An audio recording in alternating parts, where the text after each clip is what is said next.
दृश्यते। ओम शांति शांति शांति।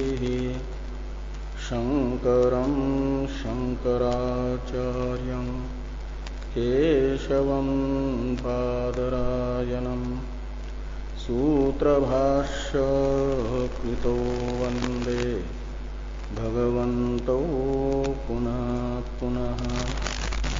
ईश्वरो गुरुरात्मेति मूर्तिभेद विभागिने व्योमवद्व्याप्तदेहाय दक्षिणामूर्तये नमः। ओम शांति शांति शांति। ब्रह्म सूत्र के द्वितीय अध्याय के प्रथम पाद के प्रथम अधिकरण का विचार हम लोग कर रहे हैं। इस अधिकरण के दो सूत्रों में से प्रथम सूत्र के व्याख्यान रूप भाष्य का विचार हो रहा है।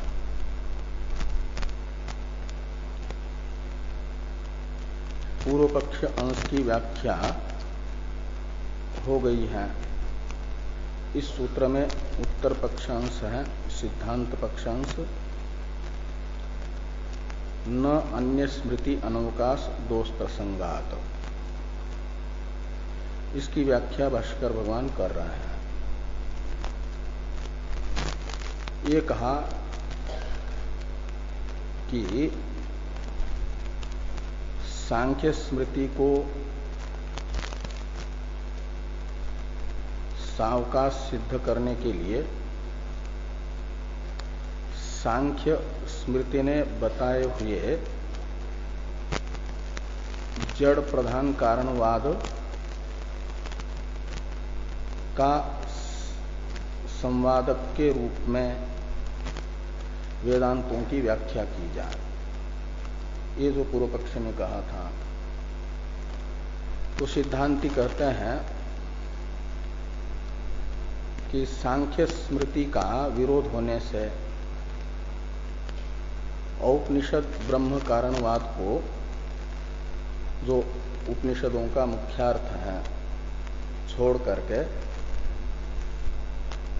प्रधान कारणवादी उपनिषद हैं ऐसा मानते हैं यदि, तो सांख्य स्मृति भी सावकाश हो जाती है। किंतु ये कहना बनेगा नहीं। ये सूत्रस्थ न से वेद व्यास ने कहा। तो सांख्य कहते हैं क्यों ब्रह्म कारणवाद को छोड़ करके प्रधान कारणवाद को अपनाना नहीं बनेगा। तो कहा इसलिए कि अन्य स्मृतियों में अनवकाश दोष आता है। अन्य स्मृति से लेना है प्रधान कारणवाद से भिन्न ब्रह्म कारणवाद को बताने वाली स्मृतियां। महाभारत है, पुराण है, गीता है और मनुस्मृत्यादि हैं, जो जगत के कारण के रूप से ब्रह्म को बता रही है।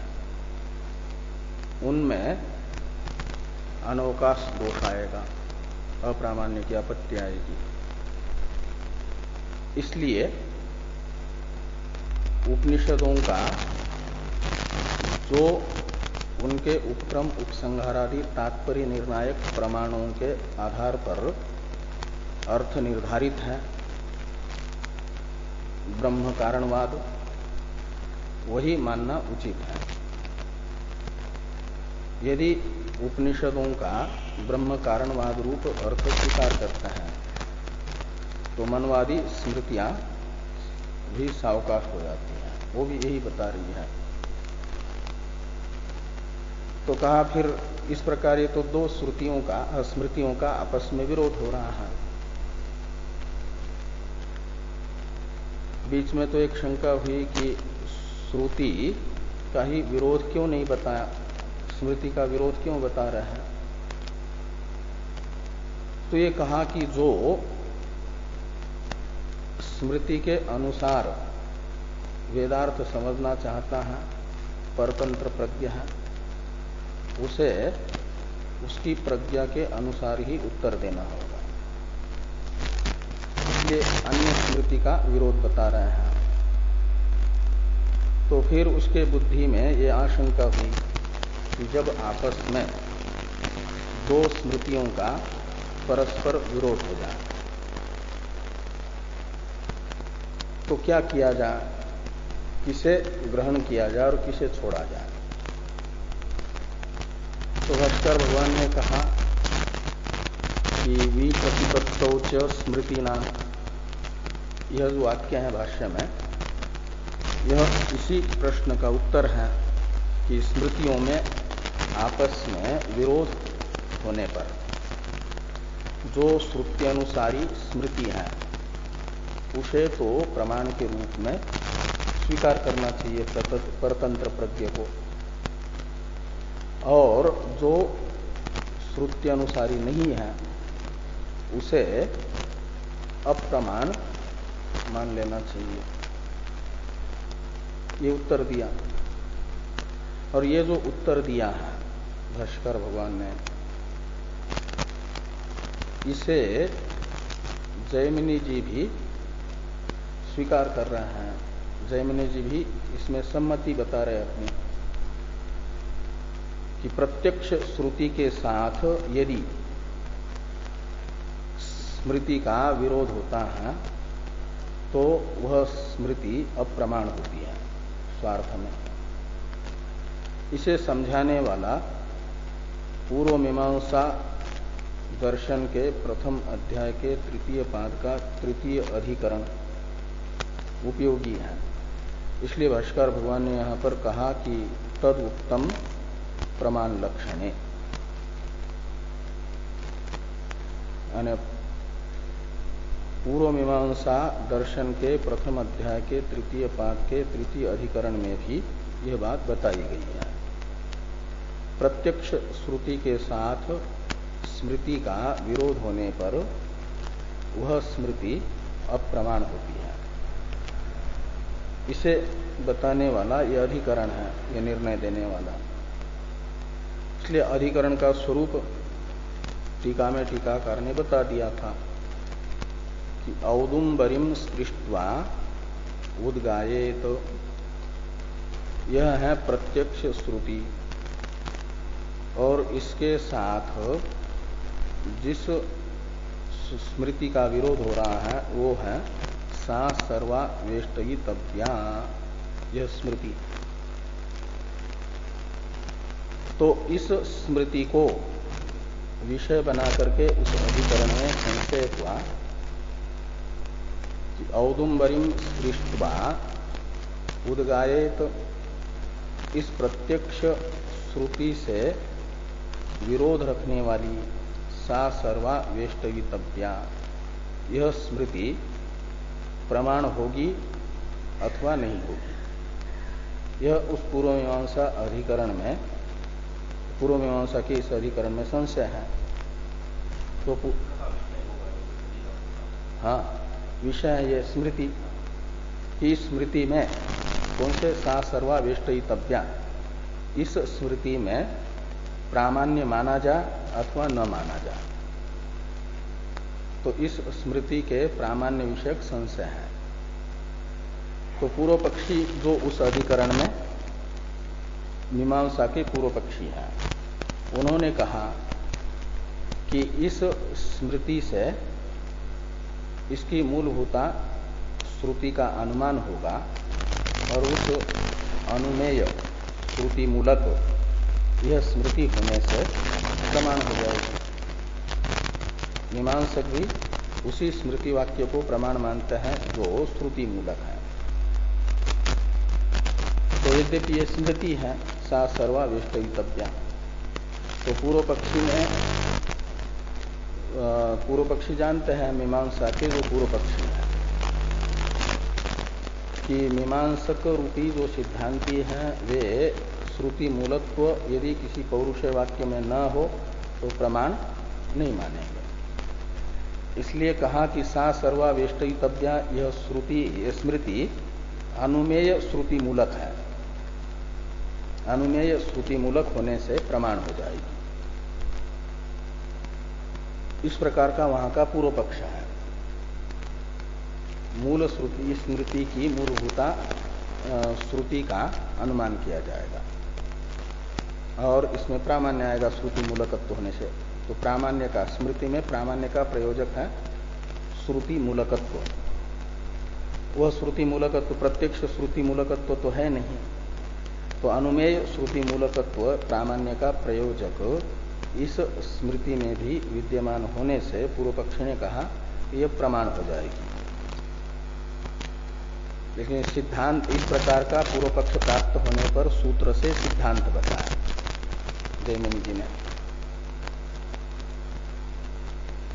कि विरोधे तु अनपेक्षम स्यात्। ये जो सूत्र का पूर्वार्ध है, विरोधे तु अनपेक्षम स्यात्, इस पूर्वार्ध से ये कहा जा रहा है विरोधे से लीजिए प्रत्यक्ष श्रुति विरोधे सति। ऐसा स्मृति का यदि प्रत्यक्ष श्रुति के साथ विरोध हो जाए, विरोध होने पर क्या होगा, तो स्मृति प्रामाण्यम का आक्षेप कर दीजिए। वो विषय संशय में है ना, तो ये स्मृति प्रामाण्यम अनपेक्षम स्यात्। अनपेक्षम का अर्थ है अनुपादेयम, अनुपादेयम स्यात् यानी हेयम स्यात्। तो प्रत्यक्ष श्रुति के साथ स्मृति का विरोध होने पर स्मृति में प्रामाण्य अनपेक्ष होगा यानी अनुपादेय होगा, ग्राह्य नहीं होगा, हेय होगा। अनपेक्षम स्यात् का अर्थ कर दिया। और ये कह रहा है असति ही अनुमानम। तो पूर्व पक्षी यदि ये कहते हैं कि नहीं मूलभूता श्रुति का अनुमान किया जाएगा, कहते हैं कि प्रत्यक्ष श्रुति के साथ विरोध न होने पर, ही का अर्थ ये तो ही यानी जिस कारण से स्मृति की मूलभूता श्रुति का अनुमान किया जाता है, लेकिन कब, असति विरोध है, विरोध न होने पर, असति ही अनुमानम स्यात्। इसमें विरोध को यहां पर भी ले आना, असति अविरोध है, असति विरोध है, ऐसा विरोध न होने पर, वहां पर भी विरोध रहेगा। विरोध को तंत्र से उच्चारित समझना, उत्तरार्ध में भी आएगा कि विरोधे असति यानी प्रत्यक्ष श्रुति के साथ स्मृति का विरोध न होने पर स्मृति की मूलभूता श्रुति का अनुमान होता है। नहीं तो प्रत्यक्ष श्रुति के साथ विरोध होने से वह स्मृति की मूलभूता श्रुति का अनुमान भी नहीं होता। ये यहां पर इस सूत्र से बताया है अधिकरण में। वही स्थिति यहां पर है। प्रत्यक्ष श्रुति है यतो वा इमानि भूतानि जायन्ते इत्यादि, और उसके साथ विरोध हो रहा है सांख्य स्मृति का। ये श्रुति कह रही है ब्रह्म जगत का कारण है, प्रत्यक्ष श्रुति, और सांख्य स्मृति कह रही है कि जड़ प्रधान जगत का कारण है। तो प्रत्यक्ष श्रुति के साथ विरोध है, सांख्य स्मृति का विरोध होने पर तो स्मृति प्रामाण्यम अनपेक्षम स्यात् यानी अनुपादेयम स्यात्। तो सांख्य स्मृति का प्रामाण्य तत्व जिज्ञासु के लिए हेय होगा, अनुपादेय होगा। ये यहां पर लगेगा। जैसे वहां तो है सा सर्वा वेष्टयुतव्या स्मृति, यहां पर हो जाएगा कि प्रत्यक्ष श्रुति मूलक इस अधिकरण का विषय के रूप में घटाना हो तो यतो वा इमानि भूतानि, वहां प्रत्यक्ष श्रुति थी औदुम्बरीम स्पृष्ट्वा उद्गायत, और यहां प्रत्यक्ष श्रुति है औदुम्बरी के स्थान पर लगा दीजिए यतो वा इमानि भूतानि जायन्ते, ये जो प्रत्यक्ष श्रुति है। और इससे विरुद्ध जो सांख्य स्मृति है, सा सर्वाभीष्टव्या के स्थान पर सांख्य स्मृति प्रधान कारणवादी ने, वह स्वार्थ में प्रमाण होगी अथवा नहीं होगी, ये संशय होगा। तो सूत्र पूर्व पक्षी जो सांख्य है वो तो कहेंगे कि इसे प्रमाण माना जाए, और सिद्धांती कहेंगे पूर्व मीमांसा के अनुसार भी विरोध है सत्य, प्रत्यक्ष श्रुति के साथ सांख्य स्मृति का विरोध होने पर सांख्य स्मृते है प्रामाण्यम अनपेक्षम स्यात्, यानी हेयम स्यात्। तो कहा कि सांख्य स्मृति की भी मूलभूता स्मृति का अनुमान, तो कहते अनुमान तो कर नहीं सकते, क्योंकि विरोधे असति, प्रत्यक्ष श्रुति के साथ विरोध न होने पर स्मृति में प्रामाण्य का प्रयोजक श्रुति का अनुमान किया जाता है, मूलभूता श्रुति का। यहां पर तो प्रत्यक्ष श्रुति का विरोध है, इसलिए अनुमान नहीं होगा। इसी अधिकरण के अनुसार भी क्या हो जाता है, सांख्य स्मृति में तत्व निर्णय के विषय में प्रत्यक्ष श्रुति के साथ विरोध होने से अप्रामाण्य सिद्ध होता है। इसलिए ये जो मंद प्रज्ञ अस्वतंत्र प्रज्ञ तत्व जिज्ञासु का प्रश्न था कि स्मृतियों का परस्पर विरोध होने पर क्या किया जाएगा, तो भाष्कर भगवान ने कहा कि श्रुति मूलक जो स्मृति होगी उसे प्रमाण मान लो, जो प्रत्यक्ष श्रुति मूलक स्मृति है उसे प्रमाण मान लो, और जिसका प्रत्यक्ष श्रुति के साथ विरोध हो रहा है उसे अप्रमाण मानो। ये उत्तर दिया था, वही उत्तर जैमिनी जी ने भी दिया हुआ है।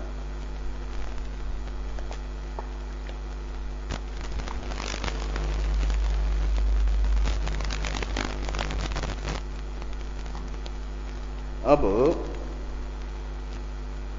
टीका में इस अधिकरण का विचार हो गया था पूर्व मीमांसा के। अब भाष्य में जो वाक्य है कि न च अतीन्द्रियान अर्थान श्रुतिम अंतरेण कश्चित उपलभते, ये जो वाक्य आ रहा है इसकी अवतरण टीका है भाष्य में। अस्तु सांख्य स्मृति ही प्रत्यक्ष मूला इत्यत आह न चैति। तो कहते हैं कि ये तो वा इमानी भूतानि जायन्ते न जातानि जीवन्ति इत्यादि ब्रह्म कारणवादिनी प्रत्यक्ष श्रुति के साथ सांख्य स्मृति का विरोध होने से सांख्य स्मृति में श्रुति मूलकत्व नहीं है, इसलिए ये अमूला हो गई सांख्य स्मृति, और मनवादी स्मृतियां समूला है, श्रुति मूलक है, तो वे प्रमाण होगी तत्व निर्णय में और सांख्य स्मृति अप्रमाण होगी, ये आपने कहा। तो ऐसा कर लो कि भले ही श्रुति रूपी शब्द मूलकत्व सांख्य स्मृति में न हो, लेकिन सांख्य स्मृति में जो ज्येष्ठ प्रमाण है प्रत्यक्ष प्रमाण तन्मूलकत्व है। जैसे यानी पौरुषे वाक्य में प्रामाण्य का प्रयोजक या तो श्रुति मूलकत्व होता है या तो प्रत्यक्ष प्रमाण मूलकत्व होता है। यदि कोई अपने आंख से देख करके यानी इंद्रियों से ग्रहण करके किसी अर्थ को बताता है, निर्दोष इंद्रियों से प्रत्यक्ष प्रमा का विषय बना करके किसी अर्थ को किसी अन्य के सामने कहता है, तो उसे कहा जाता है प्रत्यक्ष मूलक वचन। उसका वो जो बोलना हो रहा है अनुभव मूलक हुआ, वो प्रत्यक्ष मूलक कहता है। और एक है श्रुति मूलक। तो जैसे श्रुति मूलक पौरुषे वचन प्रमाण है, इसमें प्रामाण्य का प्रयोजक है श्रुति मूलकत्व, ऐसे पौरुषे वचन में प्रामाण्य का प्रयोजक माना जाता है प्रत्यक्ष मूलकत्व होगी। हाँ, यथार्थ प्रत्यक्ष मूलक, प्रमामूलक, प्रत्यक्ष प्रमामूलक यदि पौरुषे वचन है तो उसे भी प्रमाण माना जाता है। का मतलब पौरुषे वचन में प्रामाण्य के प्रयोजक दो हो गए, एक श्रुति मूलकत्व, दूसरा प्रत्यक्ष मूलकत्व, दो है।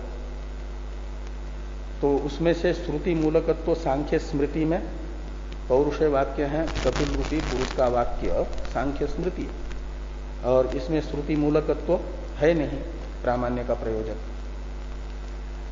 तो कहा श्रुति मूलकत्व रूपी प्रामाण्य का प्रयोजक भले ही न रहे,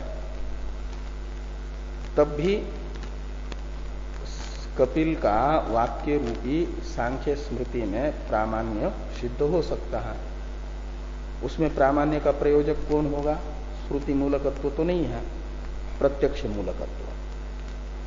तो प्रत्यक्ष प्रमाण मूलकत्व कपिल रूपी पौरुषेय वाक्य में, कपिल रूपी पुरुष के वाक्यभूत सांख्य स्मृति में होने से सांख्य स्मृति प्रमाण है, उसमें अप्रामाण्य ठीक नहीं है। ऐसा यदि सांख्य लोग कहना चाहेंगे तो उनका ये मत भी निराकरण कर रहा है। सांख्य स्मृति में प्रत्यक्ष मूलकत्व भी प्रामाण्य का प्रयोजक नहीं है।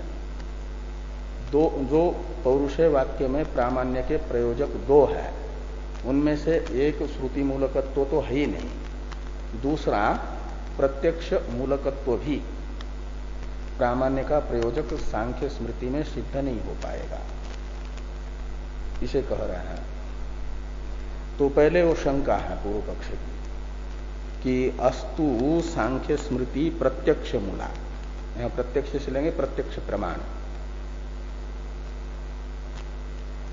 तो सांख्य स्मृति श्रुति मूला नहीं है, यदि श्रुति मूलक नहीं है तो प्रत्यक्ष प्रमाण मूलक हो जाएगी, उसमें प्रामाण्य का प्रयोजक प्रत्यक्ष मूलकत्व मान लिया जाए। सांख्यों की इस आशंका का समाधान भाष्कर भगवान नच इत्यादि वाक्य से कर रहे हैं। नच अतीन्द्रियान अर्थान श्रुतिम अंतरेण कश्चित उपलभते इति शक्यम संभावयितुम निमित्ताभावात्। नच को शक्यम के साथ लगा दीजिए, नच शक्यम संभावितुम निमित्ताभावात्। कहते हैं पौरुषेय वाक्य में प्रामाण्य का प्रयोजक श्रुति मूलकत्व भी होता है, श्रुति मूलकत्व तो है ही है, और एक प्रत्यक्ष मूलकत्व भी प्रामाण्य का प्रयोजक होता है। लेकिन कब?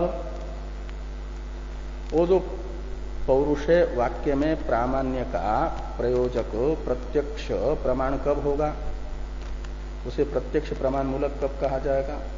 यदि वह पौरुषेय वाक्य इंद्रिय ग्राह्य अर्थ का प्रतिपादक हो। प्रत्यक्ष प्रमाण का जो विषय है, प्रत्यक्ष प्रमाण है इंद्रिया, और प्रत्यक्ष प्रमाणभूत इंद्रियों के विषय का प्रतिपादक पौरुषेय वाक्य यदि है, और वह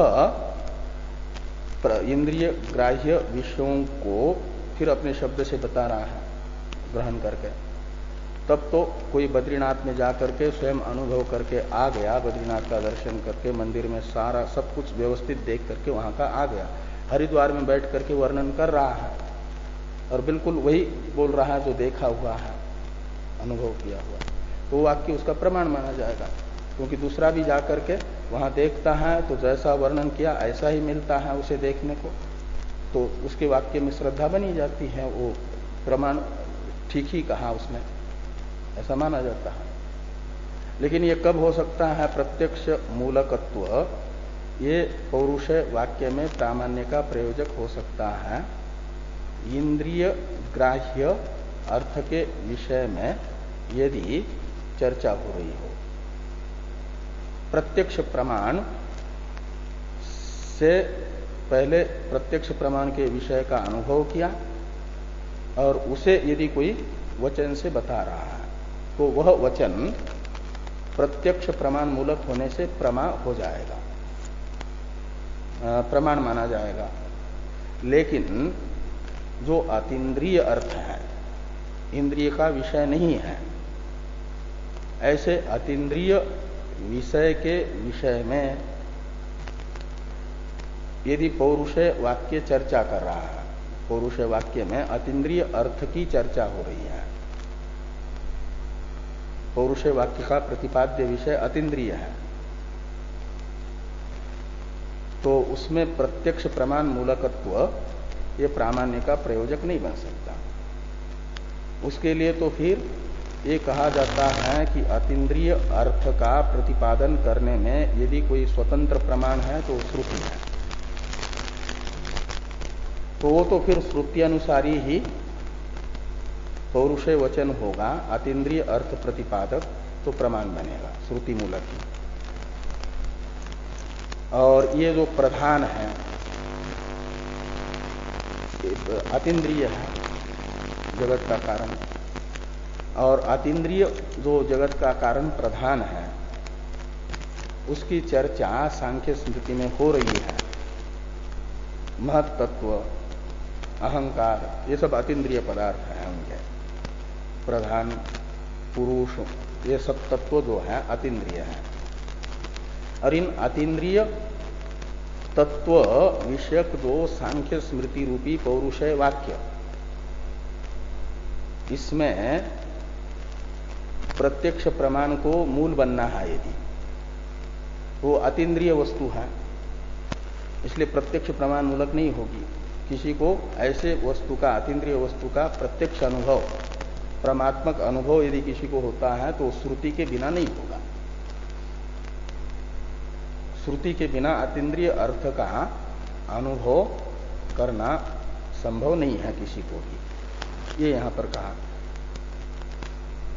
कि अतीन्द्रियान अर्थान श्रुतिम अंतरेण कश्चित न उपलभते, उपलभते यानी अनुभवती, और न को इसके साथ यानी उसके बिना अनुभव नहीं कर सकता।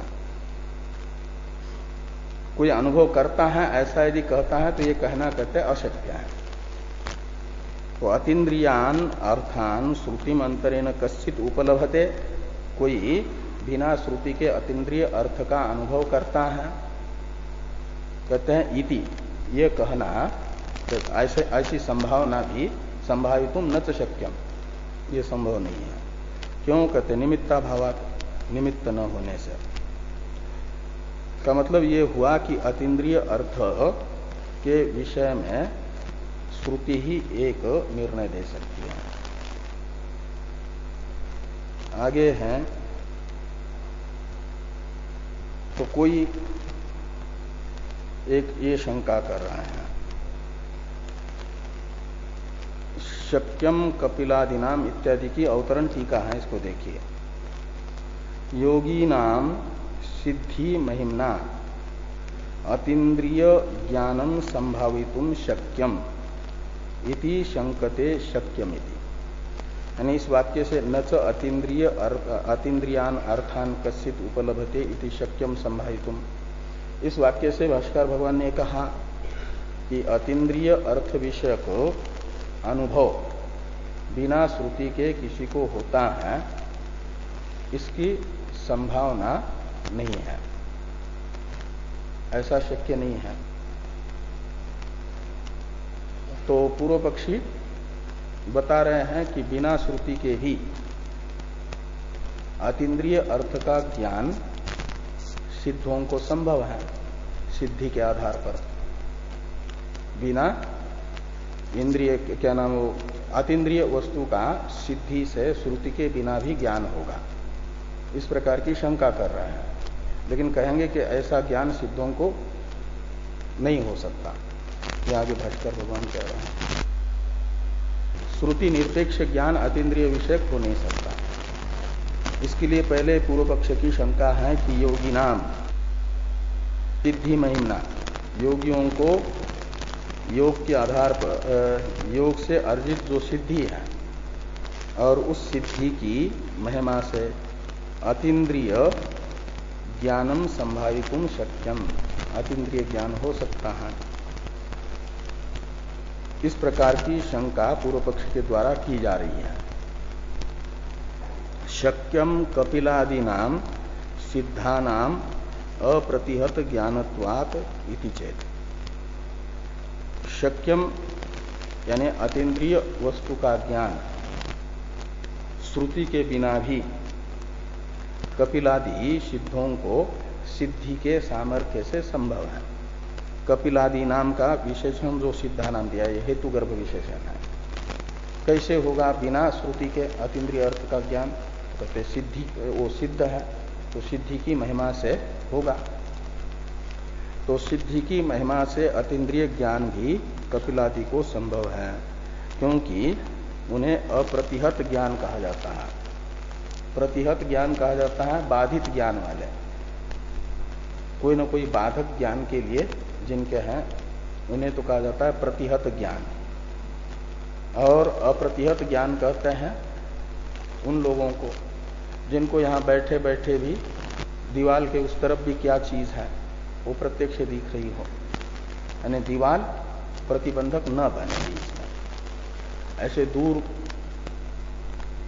वस्तु का भी जैसे आंख से सामने वाली वस्तु का ज्ञान होता है ऐसा ज्ञान हो जिन लोगों को, उनको अप्रतिहत ज्ञान कहा जाता है। यानी कोई बाधक सामान्य व्यक्ति के ज्ञान में जो बाधक होते हैं वो बाधक अपनी शक्ति खो बैठते हैं। यही तो सिद्धि की महिमा है। और ऐसे अप्रतिहत ज्ञान वाले हैं कपिलादि सिद्ध सांख्य स्मृति के रचयिता। उनको तो बिना श्रुति के भी अतीन्द्रिय वस्तु का ज्ञान होना शक्य है, संभव है। ये पूर्व पक्षी ने शंका की। अब इस पूर्व पक्ष की शंका का समाधान न सिद्धेरपि इत्यादि से भाष्यकार भगवान कर रहे हैं। इसका अवतरण है टीका में। यानी एक प्रकार से पूर्व पक्ष की शंका का समाधान भाष्यकार भगवान जो कर रहे हैं दो विकल्प कर गए।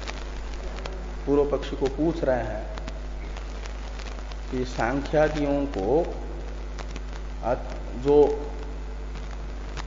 अप्रतिहत ज्ञान है कपिलादि में, उनके अप्रतिहत ज्ञान में प्रयोजक है उनकी सिद्धि।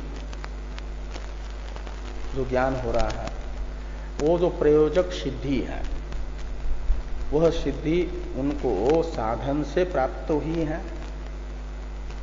या उनकी स्वतः सिद्ध सिद्धि है बिना साधन के ही। तो यदि कहेंगे कि साधन से सिद्ध है तो साधन कौन सा है सिद्धि का प्रयोजक साधन? तो कहेंगे कि सदाचार, धर्म का अनुष्ठान किया और उससे जो है सिद्धि प्राप्त हुई। तो जो धर्म है जिसका अनुष्ठान करने से सिद्धि होती है, वह धर्म किस प्रमाण से जान करके किया? ये सिद्धि का प्रयोजक धर्म है, इसका निर्धारण किस प्रमाण से हुआ? तो धर्म में प्रमाण तो सांख्य भी श्रुति को मान ही रहे हैं। धर्मे वेद सावकाश कहा था ना, धर्म में वेद तो सावकाश है और तत्व निर्णय में स्मृति मांगी है। तो धर्म का निर्धारण सिद्धि का प्रयोजक धर्म है, धर्मानुष्ठान है। धर्म करेंगे तो सिद्धि प्राप्त हो। तो सिद्धि का साधन धर्म है यदि धर्मानुष्ठान, तो और धर्म का निर्धारण वेद ने किया है। का अर्थ हुआ वेद से पहले सिद्धि का साधन कपिल ने जाना। यदि कपिल की सिद्धि साधन से अर्जित है तो पहले वेद से सिद्धि के साधन धर्म को जाना, उसका अनुष्ठान किया और अनुष्ठान करके सिद्धि प्राप्त कर ली। वेद ने बताया हुआ धर्म का जो फल है सिद्धि, वो प्राप्त हुई और उसकी महिमा से अप्रतिहत ज्ञान बन गए। अतीन्द्रिय अर्थ को भी जान रहे कह रहे हो। और फिर सिद्ध होकर के उन्होंने अनुभव कर लिया अतीन्द्रिय वस्तु का भी सिद्धि की महिमा से, और फिर सांख्य स्मृति को लिखा। प्रत्यक्ष मूलक है ये कहने के लिए यही करना पड़ेगा कि पहले वेद के अनुसार धर्म को जाना, फिर उसका अनुष्ठान किया और धर्मानुष्ठान से सिद्ध हो गए, और उस सिद्धि के सामर्थ्य से अतीन्द्रिय अर्थों का भी प्रत्यक्ष कर लिया, और फिर सांख्य स्मृति की रचना की, ऐसा मानना पड़ेगा। और सांख्य स्मृति की रचना करते समय क्या किया कि तत्व के रूप में, जगत के तत्व के रूप में सावयव जड़ प्रधान को बता दिया, जो प्रत्यक्ष श्रुति विरुद्ध है। ये तो ऐसी कल्पना करना संभव नहीं है, ये तो श्रुति का ही विरोध हो रहा है। शुरू में तो श्रुति को प्रमाण मान करके धर्म को जाना, अनुष्ठान किया, उससे सिद्ध बने, और फिर उस सिद्धि के सामर्थ्य से अनुभव करके वेद विरुद्ध अर्थ को बता रहे हैं। ये कल्पना नहीं हो सकती। ये उत्तर दे रहा है। इसलिए न इत्यादि का अवतरण टीका में टीकाकार लिखते हैं कि कपिलादि भी किल आदौ वेद प्रामाण्यम निश्चित्य तदर्थस्य धर्मस्य अनुष्ठानेन सिद्धि ही संपादिता, और तया सिद्ध्या प्रणीत स्मृति अनुसारेण अनादि श्रुति पीड़ा न युक्ता। क्यों? तो कहते उपजीव्य विरोधात् इति परिहरति, न इति न सिद्धेरपि इति। न के बाद में पूर्ण विराम जरूरी नहीं है प्रतीक में।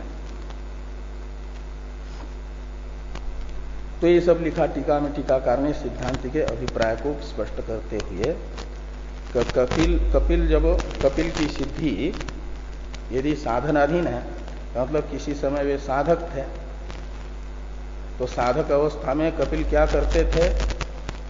तो उन्होंने सिद्धि के साधन को वेद को प्रमाण मान करके वेदानुसार जाना। तो ये कह रहे हैं कि कपिलादि भी ही किल आदौ वेद प्रामाण्यम निश्चित्य, वेद के प्रामाण्य का निर्धारण करके फिर तदर्थस्य धर्मस्य, और वेदार्थ जो धर्म है उसका अनुष्ठान करके सिद्धि प्राप्त करें।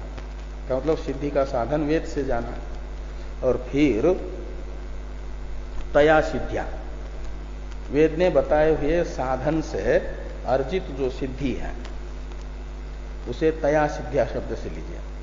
और उस सिद्धि से क्या किया जा रहा है? फिर कहते उसी सिद्धि को आधार बना करके उन्होंने सांख्य स्मृति का प्रणयन किया। तो तया सिद्ध्या प्रणीत स्मृति वो हो गई सांख्य स्मृति। सिद्ध बनने के बाद, पहले सिद्ध होने से पहले साधक अवस्था में तो वेदानुसारी थे, और सिद्ध बन गए तो स्मृति की रचना कर दी, सांख्य स्मृति की, और उस स्मृति के साथ विरोध दिखाया जा रहा है वेद का। तो ये कह रहे हैं कि प्रणीत स्मृति अनुसारेण अनादि श्रुति पीड़ा नहीं था, और उस यानी अनवकाश सांख्य स्मृति में अनवकाश रूपी दोष को देखते हुए जो अनादि श्रुति है, ये तो वायुमानी भूतानि जायन्ते इत्यादि, उसकी पीड़ा यानी उसका बाध, पीड़ा का अर्थ बाध न युक्त, यानी कपिल जैसे सिद्ध जो है कह रहे हैं जगत का कारण जड़ है, तो ये तो वायुमानी भूतानि जायन्ते इस श्रुति को अन्यार्थक माना जाए, जड़ कारणवादी नहीं माना जाए। ऐसा मानते हैं तो ये हो गई वो तया सिद्ध्या प्रणीत स्मृति अनुसारे न अनादि श्रुति पीड़ा, श्रुति का बाद ये मानना न युक्ता पीड़ा। क्यों? कहते हैं उपजीव्य विरोधात्, उपजीव्य कहते हैं कारण को, मूल को, तो मूल का ही विरोध हो रहा है। जब सिद्ध नहीं थे तो प्रधान कारणवाद का प्रतिपादन नहीं कर रहे थे, साधक थे तो श्रुति अनुसार चल रहे थे, श्रुति अनुसारी ही श्रुति जो बताती है वो बता रहे थे, सिद्ध हो गए और सांख्य स्मृति की रचना कर दी और वेद का ही, मूल का ही विरोध कर रहा है। तो उपजीव्य है वेद, मूल, और उसके विरोध का प्रसंग आ रहा है। इसलिए ये नहीं कहा जा सकता कि सांख्य स्मृति यानी कपिल जैसे सिद्धों में श्रुति के बिना भी अतीन्द्रिय अर्थ का ज्ञान संभव है, ये कल्पना नहीं की जा सकती। ये आगे कह रहे हैं, न सिद्धेरपि सापेक्षत्वात्, यानी सांख्य स्मृति में, सांख्य स्मृति की रचना में प्रवर्तक जो सिद्धि है वह भी सापेक्ष यानी साधन सापेक्ष है, साधनाधीन है, और वो साधन सिद्धि का प्रयोजक, सिद्धि संपादक, वो वेद के द्वारा निर्धारित होता है। इसलिए इस परंपरा से वेद मूलक ही तो हुआ सांख्य से, और वो जो मूलभूत वेद है उसी का विरोध हो रहा है। सिद्ध बनने के बाद में जो बोल रहे हैं वह वेद विरुद्ध बोल रहे हैं, तो मूल का विरोध हो रहा है।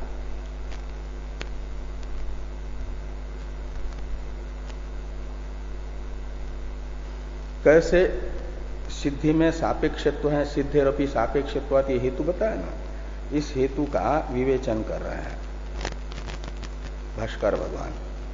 धर्मानुष्ठानापेक्षा ही सिद्धि, धर्म का अनुष्ठान करने से सिद्धि मिली, और सच धर्म चोदना लक्षण,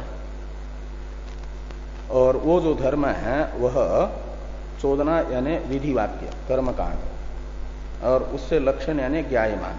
चोदना लक्षण का अर्थ है वेदेन ज्ञायमान, विधि रूप वेद से ज्ञायमान है, जाना जाता है।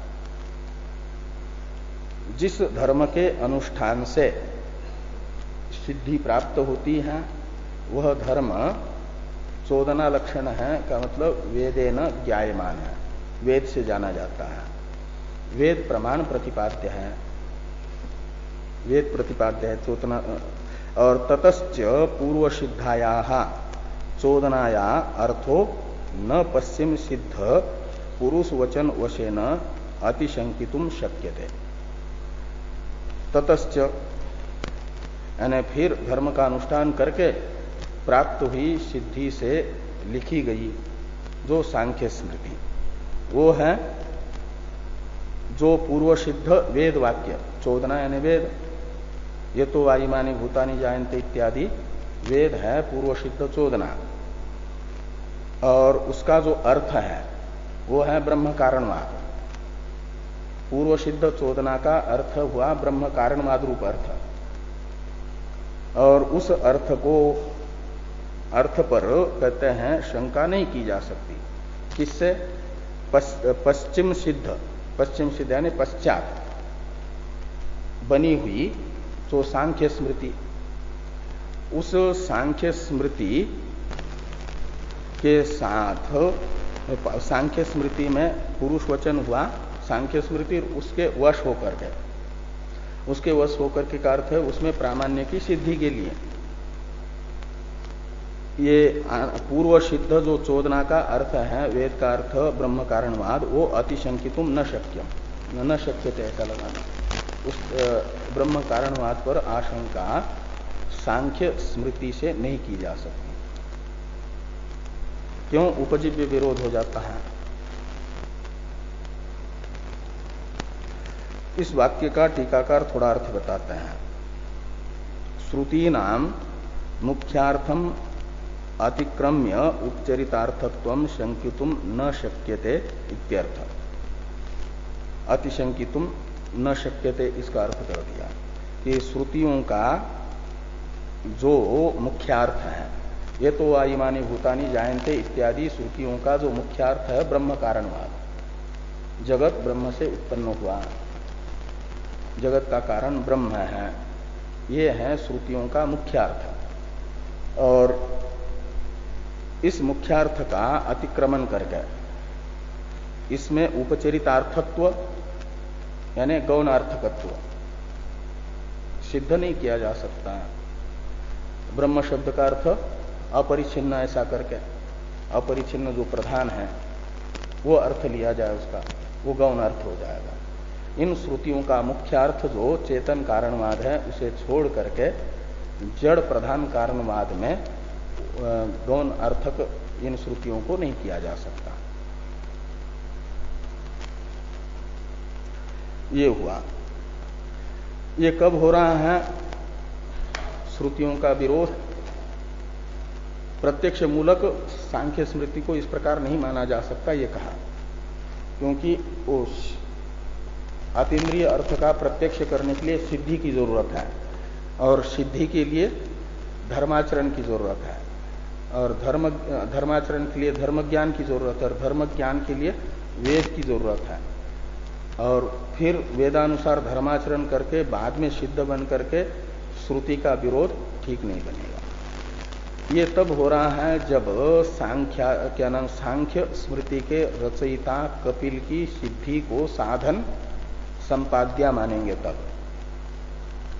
तो ये कहेंगे कि उनकी सिद्धि साधन संपाद्य नहीं है, स्वतः है, ऐसे जन्मत ही बिना साधन के ही वे सिद्ध है, ऐसी कल्पना यदि करते हैं वे, तो वो विकल्प टीका में आ रहा है। स्वतः सिद्धेर वेदो न उपजीव्य इति चेत, कहते हैं उपजीव्य विरोध ये तब हो रहा है जब सांख्य स्मृति के रचयिता कपिल की सिद्धि को धर्माचरण रूपी साधन के अधीन मानते हैं। इनकी सिद्धि स्वतः है, धर्माचरण रूपी साधन से प्राप्त नहीं है, स्वतः सिद्ध है, वो स्वयं ही सिद्ध है, हाँ, जन्म से सिद्ध है। तो फिर साधन अधीनत्व तो नहीं हुआ, धर्माचरण अधीन मानेंगे तो वेद विरोध हो रहा था, तो स्वतः सिद्ध है वे। इसलिए प्रधानादि तत्वों का जो स्वयं सिद्धि है उसी से अनुभव करके सांख्य स्मृति की रचना की और उस ऐसे स्वतः सिद्ध कपिल जैसे महापुरुष के वचन में अप्रामाण्य की आपत्ति आ रही है उपनिषदों का अर्थ ब्रह्म कारणवाद मानने पर। इसलिए क्या किया जाए कि वो स्वतः सिद्ध कपिल के वचन में जिससे प्रामाण्य सिद्ध हो ऐसा उपनिषदों का अर्थ किया जाए, ऐसा हम कह रहे हैं। उपजीव्य विरोध भी नहीं होगा क्योंकि वेदाधीन सिद्धि नहीं मानी हमने। ये यहां पर शंका है पूर्व पक्ष की कि स्वतः सिद्धेर वेदो न उपजीव्य, कहते वेद द्वारा प्रतिपादित धर्माचरण से सिद्धि मानेंगे तो वेद का विरोध होगा, उपजीव्य विरोध होगा। और ये स्वतः सिद्धि है उनकी, साधनाधीन नहीं है, इसलिए कहते वेदो न उपजीव्य, यानी कपिल के सिद्धि का धर्म प्रतिपादन द्वारा वेद उपजीवक नहीं हुआ, उपजीव्य नहीं हुआ, यानी कारण नहीं बना। और ऐसे स्वतः सिद्ध कपिल के द्वारा रचित सांख्य स्मृति के साथ सांख्य स्मृति में अप्रामाण्य की आपत्ति को टालने के लिए कहा जा रहा है ये तो वायुमानी इत्यादि श्रुति को अन्यार्थक माना जाए, प्रधानार्थक माना जाए, मुख्य अर्थ का परित्याग किया जाए। ऐसा यदि सांख्य लोग कहते हैं तो ये कह रहे हैं कि ऐसा मानने पर ऐसा तो संभव नहीं है क्योंकि कपिल ईश्वर तो नहीं है, स्वतः सिद्ध तो एक ही है, वो है ईश्वर। ईश्वर की सिद्धि ही साधन अनधीन है और ईश्वर से अतिरिक्त जितने अनीश्वर हैं वे सब के सब साधन से सिद्ध बने हुए। अनीश्वर जो सिद्ध है वे साधन अधीन सिद्धि वाले हैं, स्वतः सिद्धि वाला तो एक ईश्वर है। ये उत्तर दे रहा है टीका में, अनीश्वरस्य स्वतः सिद्धौ माना भावात। जो अनीश्वर है, ईश्वर भिन्न है, उसके स्वतः सिद्धि में कोई प्रमाण नहीं है। अनीश्वर में स्वतः सिद्धि बताने वाला कोई प्रमाण प्रत्यक्षादि प्रमाणों में से नहीं है। इसलिए अप्रामाणिक बात है कपिलादि की स्वतः सिद्धि, क्योंकि वे ईश्वर भिन्न है, अनीश्वर है।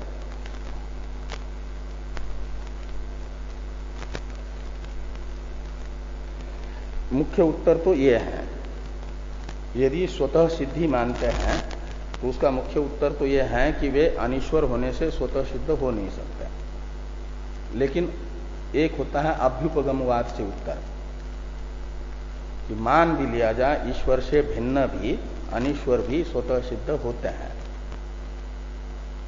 तो अनीश्वर तो ये अकेले कपिल तो नहीं है, क्या नाम, ईश्वर भिन्न सिद्ध स्वतः सिद्ध बने हुए अकेले कपिल ही हो, ऐसी बात नहीं है। वे सिद्ध तो अनेक है। ऐसे अनीश्वर स्वतः सिद्ध जैसे सांख्य शास्त्र रचयिता कपिल हैं, ऐसे मनु को भी मनु के अनुयायी कहते हैं कि वे भी स्वतः सिद्ध हैं। तो उनका भी जो उन ग्रंथ है, रचना है उनकी, उनका वचन, वो भी कपिल के तरह ही स्वतः सिद्ध व्यक्ति के द्वारा रचित हुआ। तो कपिल के वचन में प्रामाण्य की सिद्धि के लिए वेद का अन्यथा व्याख्यान करने के लिए कह रहे हो, तो मनु स्मृति में भी, मनु के वचन में भी प्रामाण्य की सिद्धि के लिए मनु को स्वतः सिद्ध मानने वाले लोग ये कहेंगे कि वेद का जो अर्थ प्रतीत हुआ है, जो निर्धारित हुआ है, वही ठीक है।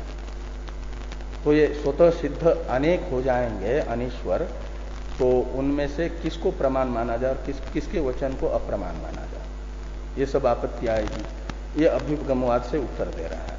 यद्यपि अनीश्वर स्वतः सिद्ध हो नहीं सकता, मुख्य उत्तर तो पहले दिया, लेकिन मान भी लिया जाए तो ये दोष है।